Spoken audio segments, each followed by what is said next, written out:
Hello दोस्तों, इस video में अब हम डिस्कस करेंगे एक और प्रॉब्लम जो कि बहुत ही सिंपल प्रॉब्लम है और हम इसको रिकर्शन के थ्रू सॉल्व करेंगे।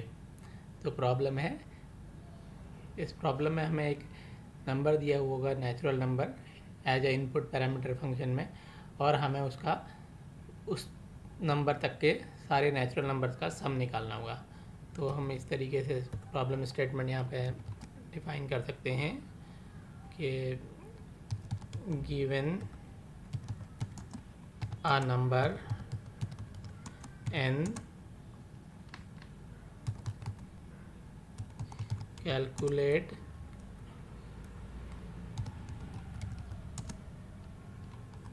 sum of our range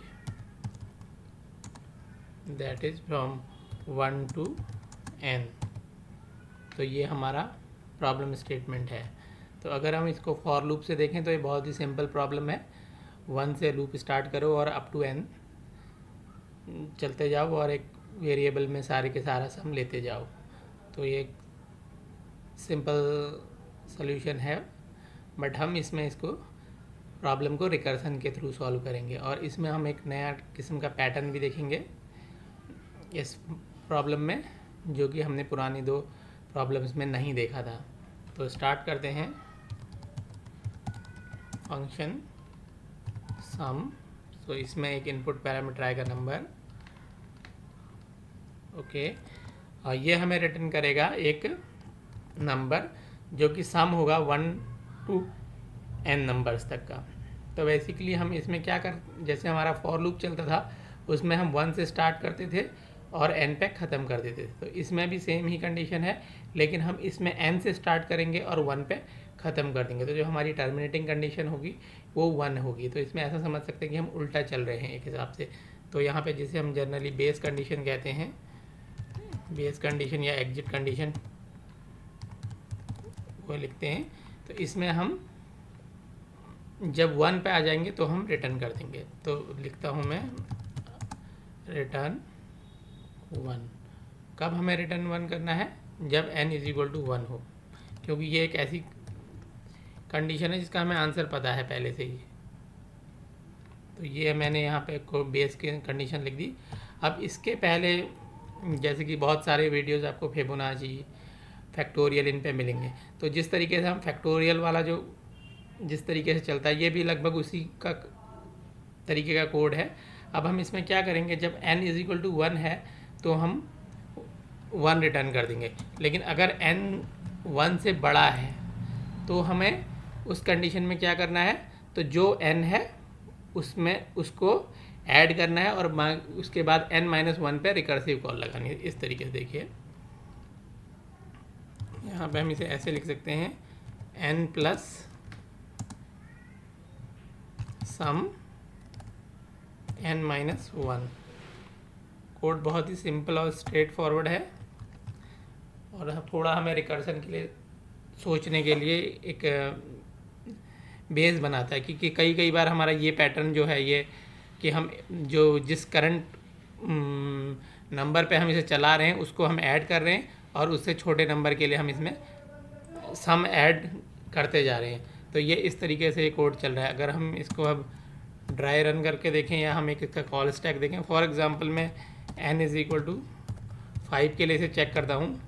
तो सबसे पहले हमारा जो कॉल है वो बेस कंडीशन तो मैच नहीं होगी, तो हमारा जो ये रिटर्न स्टेटमेंट है ये क्या रिटर्न करेगा, n इज़ इक्वल टू 5 के लिए ये हो जाएगा एग्जैक्टली 5 प्लस n4, यानी 5-1। इसको हम ऐसे भी लिख सकते हैं, 5 प्लस सम 4, ओके। तो इस तरीके से ये है। अब ये वाला जो फंक्शन है फिर ये इवेल्युएट होगा, तो हम इसको इस तरीके से भी लिख सकते हैं। ये फंक्शन कुछ ऐसे बन जाएगा, ये एग्जैक्टली फिर यहाँ पे 4 हो जाएगा, तो 4 ये हो जाएगा बाहर, फिर ये कुछ इस तरीके से बन जाएगा function plus sum of 4-1 that is 3। इस तरीके से रिकर्सिव कॉल चलते जाएगी, क्योंकि अभी भी सम में हम 3 पास कर रहे हैं जो कि 1 के बराबर नहीं है। तो नेक्स्ट इटरेशन में फिर एक कॉल स्टैक, फिर से ये नया कॉल स्टैक ऐड होगा। नई कॉल जो जाएगी इसमें यहाँ 2 हो जाएगा और ये हो जाएगा 3। और इसके बाद जब हमारी बेस कंडीशन चलेगी, जब हमारा n 1 हो जाएगा, तो अगर हम इस कंडीशन के 2 के बाद हम चलाएंगे तो ये कुछ ऐसे बन जाएगा, प्लस सम ऑफ 1। और जब ये सम ऑफ 1 एक्चुअली हिट करेगा, ये वाली कंडीशन, ये वाला जब फंक्शन स्टैक में आ जाएगा सबसे ऊपर इस पैरामीटर के साथ 1 के साथ, तो हमारी ये कंडीशन जो है फुलफ़िल हो जाएगी। जब हमारी ये बेस कंडीशन फुलफ़िल हो जाएगी तो ये 1 रिटर्न कर देगा अपने कॉलर को। और उसके बाद इस तरीके से चेन में आप देखते जाओगे कि 1 + 2 + 3 + 4 + 5 ये ऐड होते जाएगा और हमें सम ऑफ n नेचुरल नंबर्स जो भी है वो मिल जाएगा। तो ये प्रॉब्लम देखा जाए तो बहुत ही स्ट्रेट फॉरवर्ड है एक लूप से। और अगर जिसको थोड़ा रिकर्शन का प्रैक्टिस है या जिसने लिखा हुआ है रिकर्शन, उसके लिए भी ये कोई बहुत कॉम्प्लिकेटेड प्रॉब्लम नहीं है।